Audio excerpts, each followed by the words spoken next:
Hi there, boys and girls. This is Miss Prada, yet again with another fabulous story.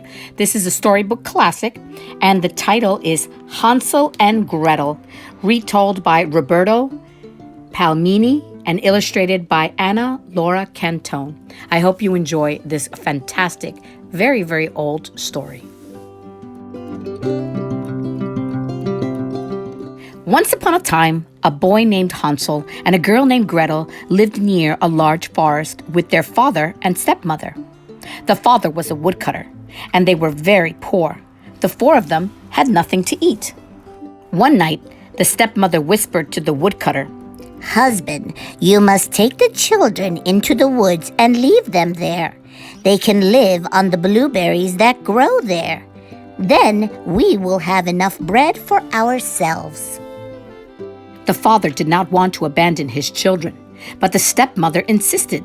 So one morning, he took his children into the woods.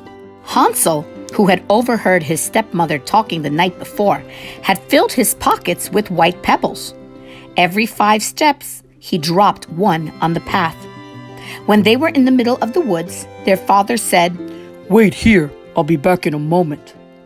But of course, he did not come back. The children found their way home, pebble by pebble. When their stepmother saw them, she scowled. But their father was overjoyed that they had returned. Later that night, the stepmother whispered to her husband, "We will all surely starve.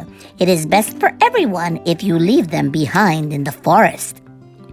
Again, Hansel heard his stepmother's plan. He tried to leave his room to look for more pebbles, but the door was locked. The next morning, the father took his children into the woods again. This time, Hansel dropped breadcrumbs along the way to mark the way home. Once they were deep within the woods, the father said, "Wait here, I'll be back in a moment."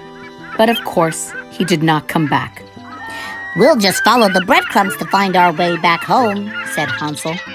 But the breadcrumbs had disappeared. They had been carried away by the ants and eaten up by birds. The children were completely lost, and night was coming. Hansel and Gretel walked and walked all night into the next day. On the evening of the second day, they saw a little house. When they walked up to it, they realized that it was made out of candy. Hungry and tired, they started nibbling on the sugar windows. Suddenly, the door opened and out came a friendly old woman, or so they thought. The woman was pleased to see 2 children at her home. "What lovely children," she cried. "Please come in. The food is even better inside." So Hansel and Gretel went inside. The old woman made a delicious supper for them. Then she gave them a bed to sleep in. But as soon as they were asleep, she grabbed Hansel and she locked him in a cage. The old woman was, in fact, an evil witch in disguise. She had lured the 2 children inside with her candy house and her sugared windows. In the morning, the witch said to Gretel, "Go and make a meal for your brother to fatten him up. When he is nice and plump, I'll eat him." Gretel cried and pleaded, but there was nothing she could do. So she made a meal for her brother. As the days went on, Gretel made Hansel meal after meal, and Hansel became fatter and fatter, while Gretel only had bread and water to eat. The witch's eyesight was not very good, and she could never tell if Hansel was fat enough to eat. So every day she ordered Hansel, "Stick your finger out so I can feel how plump you've become." Instead, Hansel stuck out a twig. When the witch felt it, she grumbled, "Ugh! "You eat all the time, yet you don't get any fatter." Desperate to plump him up, she had Gretel feed him more and more food. A few weeks later, the witch felt the twig again and became impatient. "That is it," she said. "Whether you are fat or thin, I'm going to eat you right now. Light the fire, Gretel." The little girl cried and cried as she lit the fire. "Have you lit the fire yet, Gretel?" screeched the witch. "No," cried Gretel. The old rusty door won't open." "Then get out of the way and I'll open it myself," yelled the angry witch. But as soon as she opened the door, Gretel shoved the witch in the oven, and she trapped her inside forever.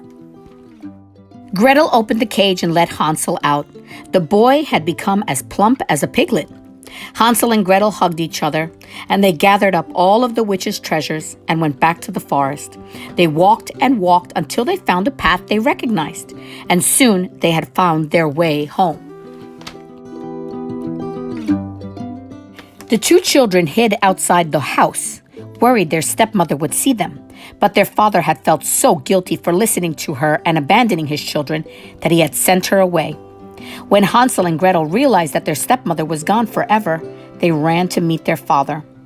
The woodcutter hugged and kissed his children over and over again, and the three of them went on to live rich and happy lives. Boys and girls, the author included some fairy tale follow-ups, which I love. Number 1, why do you think the father agreed to leave Hansel and Gretel in the forest?